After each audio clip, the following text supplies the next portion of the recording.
सासू माँ बदल गई। कहानी उस घर की है जहाँ बहू और बेटी को एक माना जाता था, लेकिन फिर अरे शिखा बेटा, तू रसोई में क्यों घुसी रहती है? जा, रोटी मैं बना लूंगी। नहीं नहीं माँ जी, आप बैठिए, बस सारा खाना बन ही गया है। श्वेता को बोल देती हूँ, वो खाना लगा देगी सबका। सॉरी भाभी, मेरे पास वक्त नहीं है। माँ, मुझे पैसे देना, पार्लर जाना है। हाँ हाँ चली जाना, भाभी को भी ले जाना। वो भी जाने को बोल रही थी पार्लर, पर पहले ना मदद कर दे उसके खाना लगाने में। देख माँ, वो बहू है, उसे बहू रहने देना, इतना सर पर मत चढ़ा भाभी को। श्वेता, ज्यादा मत बोला कर। बहू और बेटी में कोई फर्क नहीं होता है। जा जाकर काम कर। ननद को माँ का भाभी से इस तरह प्यार करना बिल्कुल अच्छा नहीं लगता। वो बार बार किसी न किसी तरह माँ को भाभी के खिलाफ भड़काती रहती, लेकिन कोई फायदा ना होता।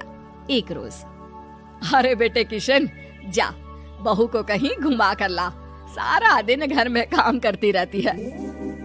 हाँ हाँ माँ, हम लोग जा रहे हैं ना गोवा। अच्छा जी, भाभी ने तो हमें बताया भी नहीं। वैसे तो सारी पंचायत करती है, ये गोवा वाली बात क्यों छुपा गई हमसे? अरे क्योंकि उसे खुद नहीं पता था बहन। मुझे टिकट सस्ती मिल रही थी तो मैंने बुक कर दिया। हाँ शिखा, पैकिंग कर ले, संडे हम जा रहे हैं गोवा। दोपहर में शिखा पैकिंग कर रही थी कि सास आ जाती है। ये क्या बहू, साड़ियाँ? अरे गोवा जा रही है घूमने या फिर शादी में मायके हैं?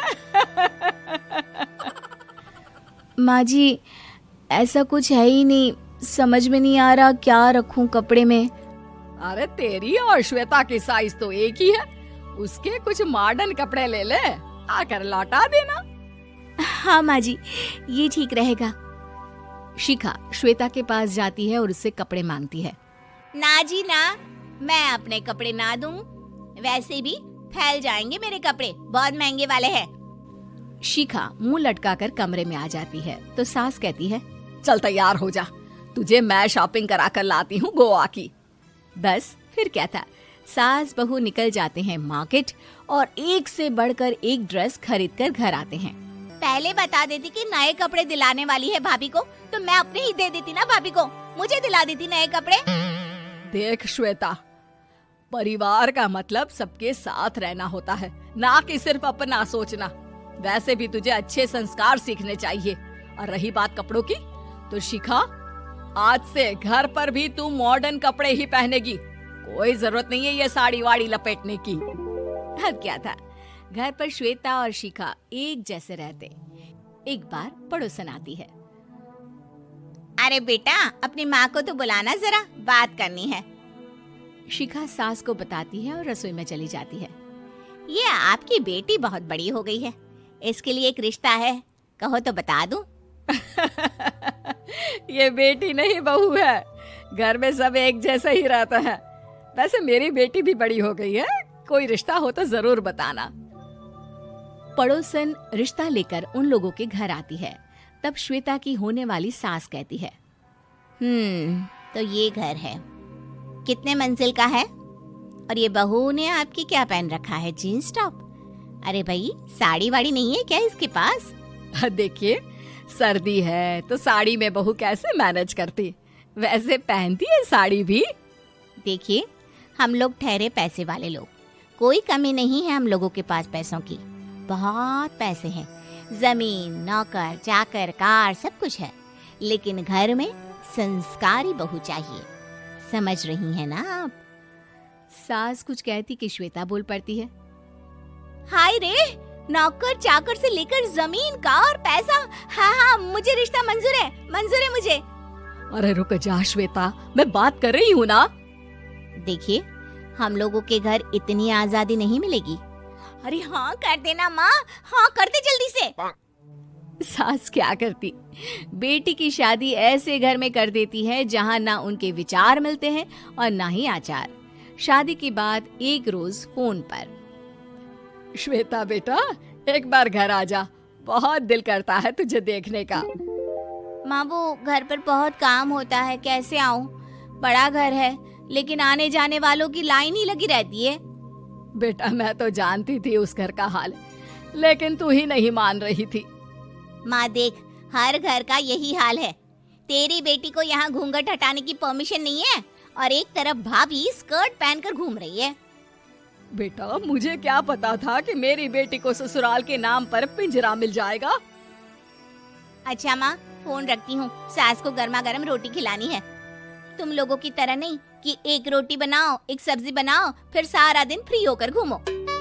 सास फोन तो रख देती है, लेकिन सोच में पड़ जाती है कि एक तरफ बेटी जिसे कोई आजादी नहीं, वहीं दूसरी तरफ बहू जिसे देखकर लगता ही नहीं कि उसकी शादी भी हुई है। अगले रोज। शिखा, अरे ओ शिखा। हाँ माँ, क्या हुआ? कुछ चाहिए आपको? मैं जिम जा रही थी। जिम के कपड़ों में बहू को देखकर सास को घूंघट में अपनी बेटी का ख्याल आता है। देख बहू, घर में बहू की तरह रहा कर। इतने टाइट कपड़े पहनकर जिम जाना पसंद नहीं मुझे। जा जाकर रोटी बना। रोटी? माँ अभी तो शाम के 6 बजे हैं, इस वक्त रोटी? अब क्या मेरे खाने पीने पर भी पहरा है? अरे जब मर्जी तब मैं अपने घर में खा भी नहीं सकती क्या? बहू को अजीब लगता है। वो समझ नहीं पाती कि जो सास कल तक इतनी सपोर्टिव थी, उन्हें अचानक से क्या हो गया। वो किचन में जाती है, गरम रोटी के साथ 2 तरह की सब्जी, रायता, सलाद सब लेकर सास के पास आती है। माँ जी, खाना। इतना सारा खाना? राक्षस समझा है क्या मुझे? रोटी मांगी थी मैंने गर्मा गर्म बस। पर माँ जी, रोटी खाती किससे आप? सब्जी तो बनानी थी ना। अरे भूख मर गई मेरी तेरी बहस से। जा जाकर काम कर, अंदर पूरी रसोई साफ कर। बहू अंदर चली जाती है। थोड़ी देर में श्वेता घर आती है। अरे शिखा जल्दी से चाय ला, पकवान बना, मेरी बेटी आई है। अरे नहीं नहीं माँ, ड्राइवर बाहर खड़ा है। मैं तो घर का कोई सामान खरीदने के बहाने यहाँ आ गई हूँ, मुझे जाना होगा। अरे बेटा, पर कितने दिनों बाद देख रही हूँ तुझे, रहने आ जाना 2-4 दिन के लिए। आ जाऊंगी माँ, जब मेरी सास मरेगी तब। मैं तो रोज मन्नत मानती हूँ कि मेरी सास मर जाए तो अच्छा है। अच्छा चल, जा रही हूँ माँ। हे भगवान, कैसे कैसे दिन देखने पड़ रहे हैं मेरी बेटी को।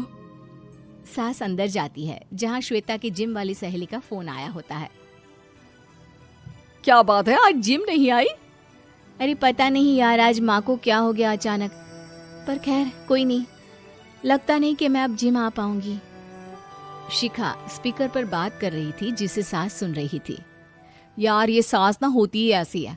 मैं तो कहती हूँ बुढ़िया जल्दी मरे और तू आराम से जिए। शिखा को सहेली की बात पर गुस्सा आ जाता है। माँ के मरने की कौन सा बच्चा दुआ मांगता है मोहिनी? आगे से ऐसी बात मेरे सामने मत करना। हमारे घर की शोभा ही माँ है। क्या हुआ जो थोड़ी सख्ती दिखा रही है? उसमें भी कोई ना कोई उनकी भलाई ही होगी। मैं तो कहती हूँ भगवान मेरे जैसी सास सबको दे, जो सिर्फ माँ की तरह है। सास वाली तो कोई बात ही नहीं है उनमें। सास ये बात सुन रही थी। उनकी आंख में आंसू आ जाते हैं कि क्यों वो बेटे की किस्मत में बहू को भी भागीदार बना रही थी। शिखा, अरे ओ शिखा, क्या हो गया?